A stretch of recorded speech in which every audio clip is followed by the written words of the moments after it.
Now on the CTV News at 5, preparing for a downpour, measures the city of Lethbridge is taking and encouraging residents to do. Plus, the doors open on a new Indigenous affordable housing complex.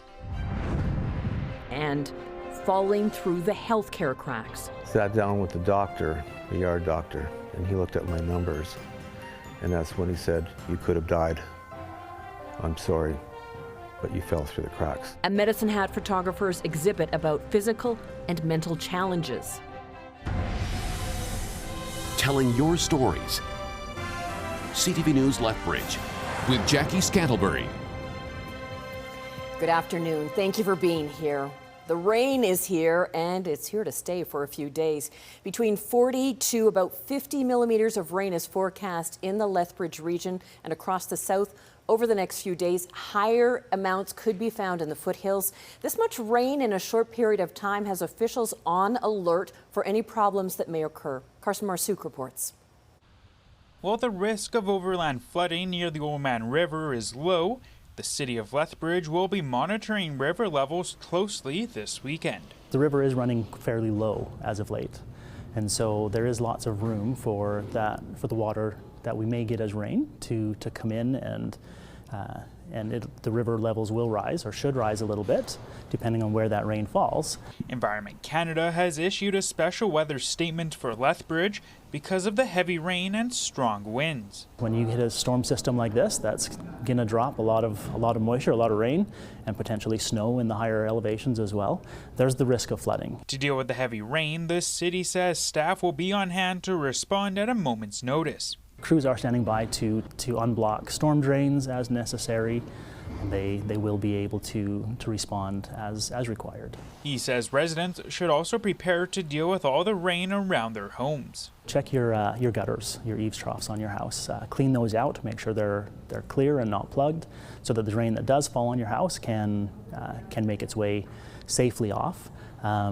Make sure that your downspouts are directed away from your house. Ideally, you want them directed about 2 meters away from your foundation. And while the rain may pose challenges to infrastructure, it is needed in the region. The Oldman Reservoir is sitting at 66%, the lowest it's been on this day on record. Having a big rainfall like this does come with both pluses and minuses, but I think, everyone who has gardens or trees, this is just a great way to really get some water deep into the soil that'll really help take us through the summer. So while the rain is needed, it might not solve all the drought problems. It is possible for us to be in both drought and flood stage at the same time. Carson Marsouk, CTV News, Lethbridge. Outside of the city, Parks Canada has closed Red Rock Parkway and Akamina Parkway in Waterton Lakes National Park as a precautionary measure. To the west, the Regional District of East Kootenay has issued a flood watch for the region. Sandbag stations have been set up in Hosmer near Fernie and Fairmont Hot Springs. Now, Lethbridge isn't the only place preparing for a massive amount of precipitation. The rain has already started falling in Calgary, and it comes on an ominous anniversary. 12 years ago, on June 20th and 21st, Calgary saw once-in-a-century torrential rain, high river flows and flooding. One person died, but city officials say the conditions are different this time than in 2013, with lower soil moisture, groundwater, even lower snowpack levels. The city has also improved flood mitigation by doubling the Glenmore Reservoir's flood handling storage and upgrading the Springbank Reservoir.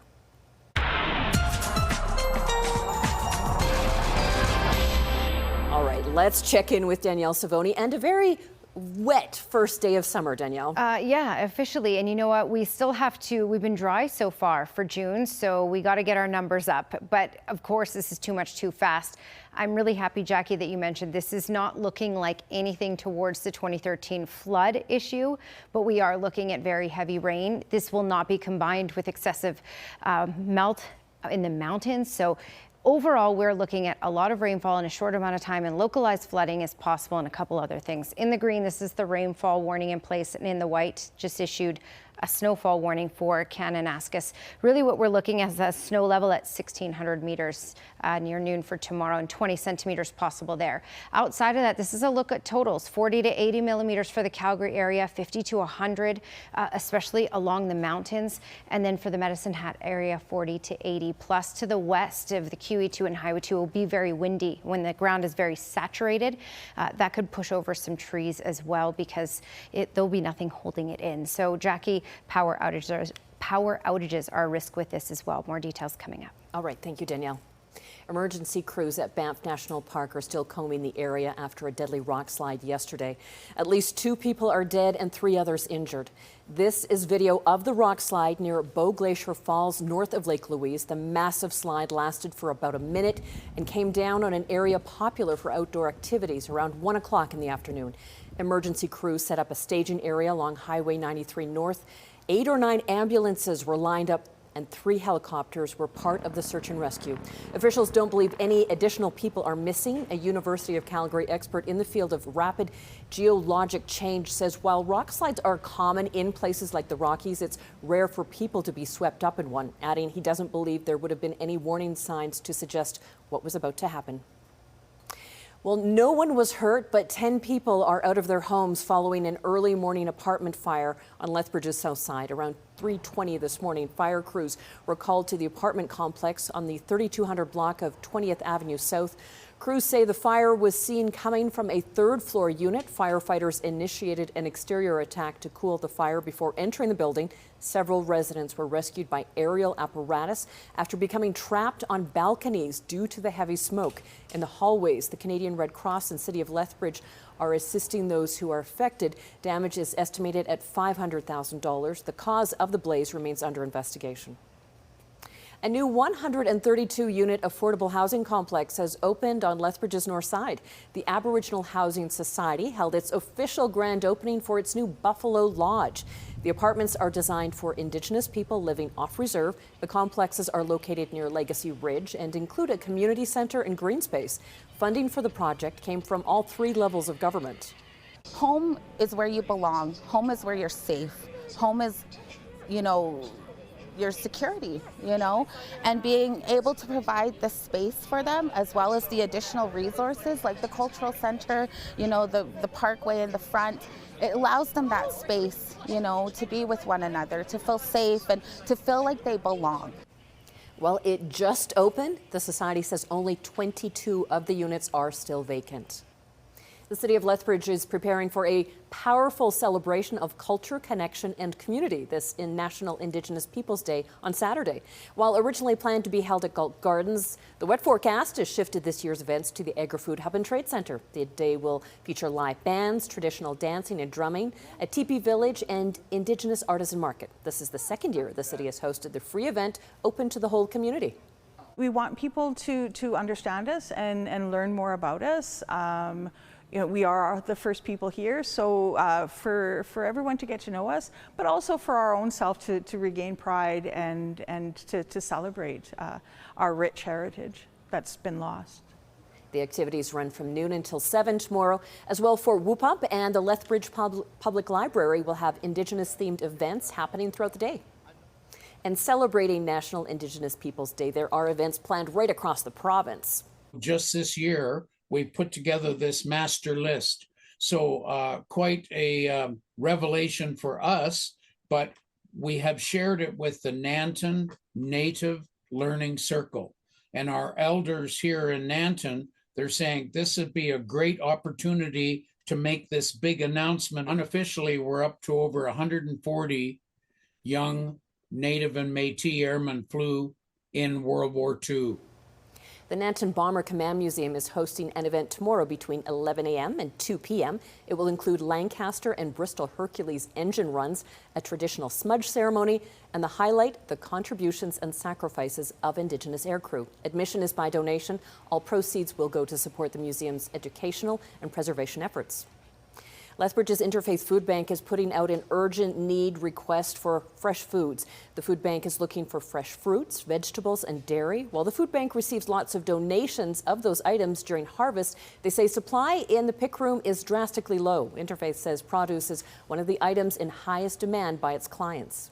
It comes in, it goes out the same day in most cases, unless we're receiving large quantities. Often we'll use the giant bags of potatoes. Those will last a few days, but the fresh, colorful foods tend to go out the same day that they come in.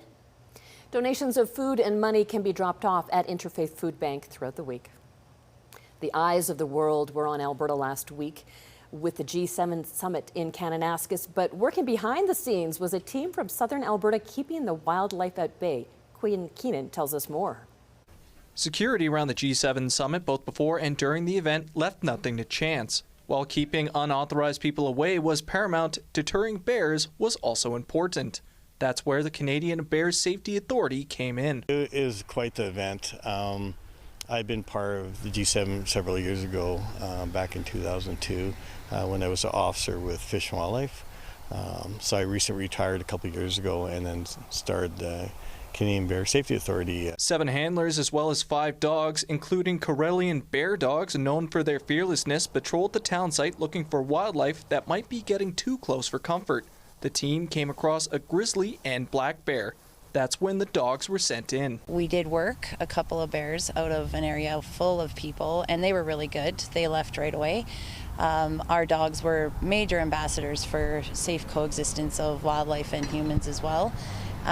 They bring a lot of attention to the scenarios. Their dogs became minor celebrities during the summit. Attendees enjoyed just relaxing and petting the dogs after long days working.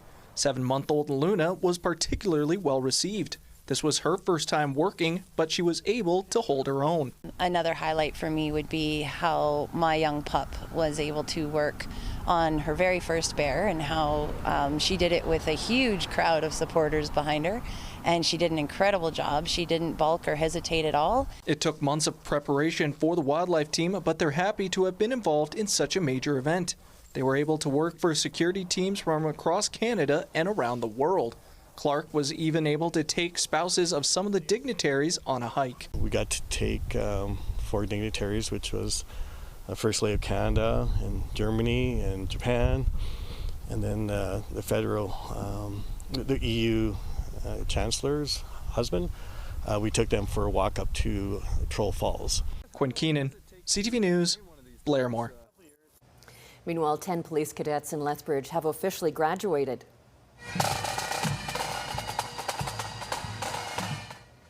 During a ceremony today at Lethbridge Polytechnic, the cadets crossed the stage, marking the end of their training. The cadets underwent a 23-week program designed in collaboration with the Core Police Services of Southern Alberta, aiming to meet industry demand. 8 of the cadets will join the Lethbridge Police Service. 1 will head to the Tabor Police Service, and 1 will work with the Canadian National Railway Police Service. We put a lot of work in as a class and as a group together to get to this point, supporting each other.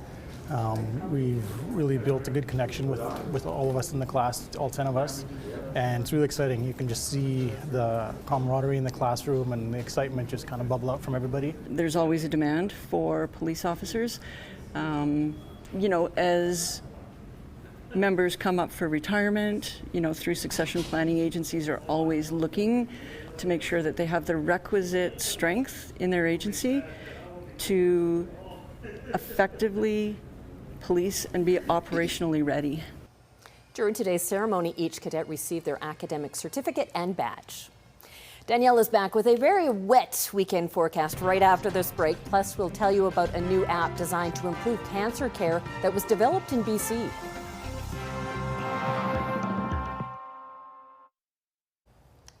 Okay, Skycam facing southwest. Oof. Yeah, it doesn't look pretty. A lot of rain in store, so not great for many farming communities, not great for some localized areas that will have trees down, power outages, and localized flooding. There's a lot going on with this system. Again, it's not the 2013 system, but it is something. It's absolutely something. Okay, and temperatures have cooled down as we talked about for today. 13 degrees in Calgary, 17 in Medicine Hat, 12 in Milk River, 16 in Brooks, and 12 in Lethbridge, and just 10 in Pincher Creek, so barely even making it into the double digits. Okay, when we look at potential issues with this system, heavy rain in a short amount of time, the system is just going to hover over us for about 3 days. So I'm going to show you rainfall totals and even some snowfall totals possible in just a little bit. Localized flooding, because this will be a lot of rain in some localized areas, and we could see some flooding because of that. And also, when we have a lot of rain in an already saturated area, and then you combine strong wind gusts up to 60, 70 kilometers per hour, well, that could push down some trees, of course, and that could lead to power outages. So I'll show you where we have the most likely case of that with this system. Here we go. It's just pushing a ton of rain in. The heaviest amount of rain will be tonight and through tomorrow, but we already have some that has made its way in. The heaviest at this moment anyway is closer to that Calgary area. Here's the futurecast, and again showing you really this will circle over us for days. Tonight through tomorrow will be the heaviest, and basically all along the mountains, because we also have upsloping with this, which is enhanced moisture from this because winds get pushed up. It creates that instability and we get more rainfall in these areas. This is why we'll likely see the higher rain totals pushed up against the mountains here and the more consistent rainfall. This is a look at Sunday. It starts to clear out on Sunday, but later in the day we have the potential for isolated showers and thunderstorms that could add to more to the total as well. And then a small chance of late day showers on Monday. Okay, watch us in warnings in the green. Rainfall warning. We have a snowfall warning in place as well. So for Kananaskis, the elevation is about 1,500 meters for tonight, where we are looking at snowfall, 20 to 30 centimeters possible there in the overnight hours. Calgary looking at 40 to 80 millimeters possible. Lethbridge around 40 to 80 millimeters possible. Again, this is the total when you look at Friday, Saturday, Sunday. Medicine Hat 40 to 80 millimeters. And again, up against the mountains, 100 millimeters is possible. And it will be windy to the east of QE2 and Highway 2, which is where we have the potential for down trees as well. Thunderstorms possible in the East Kootenay area, a high of just 11, with some consistent rainfall over the next 24 hours for sure. Crow's Nest Pass, again, rain overnight tonight and through tomorrow. Snow level around 1,500 and 1,600 meters, just a high of 10 for tomorrow. Medicine Hat just a high of 11, and again, heavy rain at times. And for Lethbridge, heavy rain, especially tonight through tomorrow. Cooled temperatures, but this does start to clear up on Monday, and then we'll get back into the 20s by Tuesday.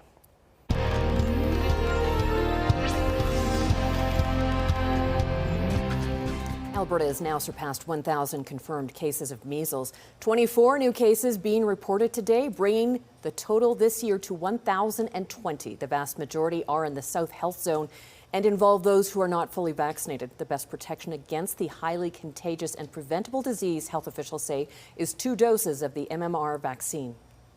Undergoing cancer treatment can be scary and isolating, but a new online tool for chemotherapy patients in BC is being called a game changer. The Response program launched last year at Richmond General Hospital. It's an app and website that helps monitor patient symptoms. It's available anytime with information relayed directly to nurses who can flag issues, make calls, and provide support to patients at their homes. I had every side effect you could get, from thrush to hives to loss of appetite. And this program was a huge game changer for me. We're asking patients how they're doing after a treatment and then trying to catch symptoms early so that we can hopefully prevent them from becoming serious.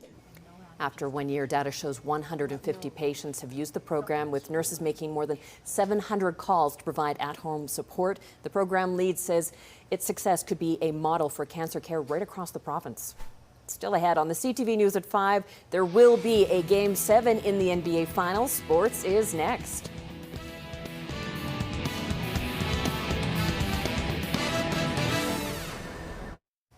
It was another busy night of baseball action across the WCBL. Lethbridge Bulls beat the Fort McMurray team 6-5. The Giants. Medicine Hat Mavericks closed the gap on the East leading Saskatoon Berries with an 8-7 win. Brooks Bombers fell just short against the Okotoks Dogs in a 6-5 loss. Tonight's Bulls game against the Giants has been postponed due to the rain. A makeup date hasn't been set, but any tickets purchased will still be valid for the makeup game. Canada's Shea Gilgeous-Alexander will have to wait to try again to win his first NBA championship. Points, throws it away. Halliburton comes up with it. Cross court, Siakam for the slam.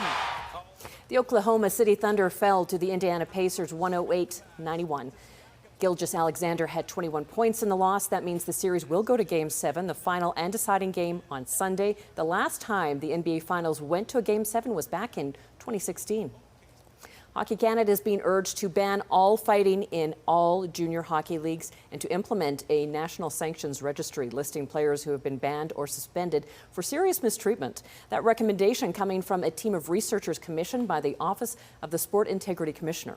The report recommends Hockey Canada create a national public awareness campaign aimed at pressuring the Ontario Hockey League and the Western Hockey League to follow the Quebec Major Junior Hockey League's decision to ban fighting. Still ahead on the CTV News at 5, a former Medicine Hat fashion photographer's exhibit on falling through the healthcare system cracks. Would we return?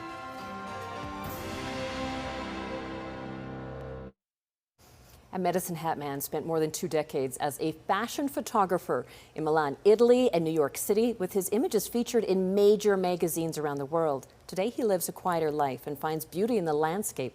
His work is now on display in a Calgary gallery. As Kevin Fleming reports, the exhibit is based on some of his mental and physical health challenges.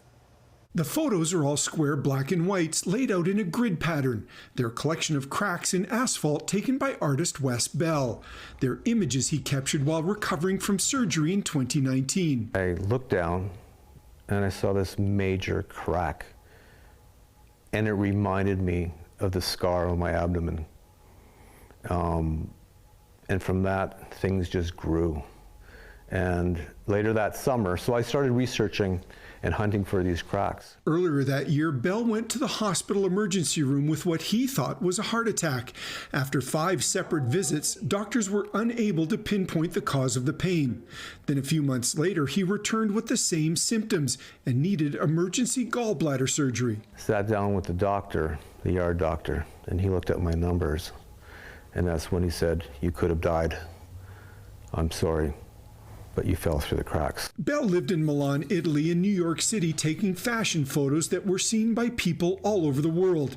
The economic crash in 2008 put an end to that career. It impacted his mental health, and he says his art photography has become his medicine. When I look back at my career in fashion, it was all about, I was known for detail and driving people crazy on detail. And here I am out photographing cracks, again, looking for detail. The exhibit, titled Fallen Through the Cracks, has been up for the month of June at the Alberta Society of Artists Gallery. It's really nice that it's been here during, Mental Health Month, because his work has a lot to say about mental health. And I personally really resonate with that, and I think a lot of people also really resonate with that. Bell hopes by sharing his vulnerability that others may benefit from it by seeking the help they need. Kevin Fleming, CTV News, Calgary. Thank you for sharing this time with us this evening. Now here's the early edition of the CTV National News.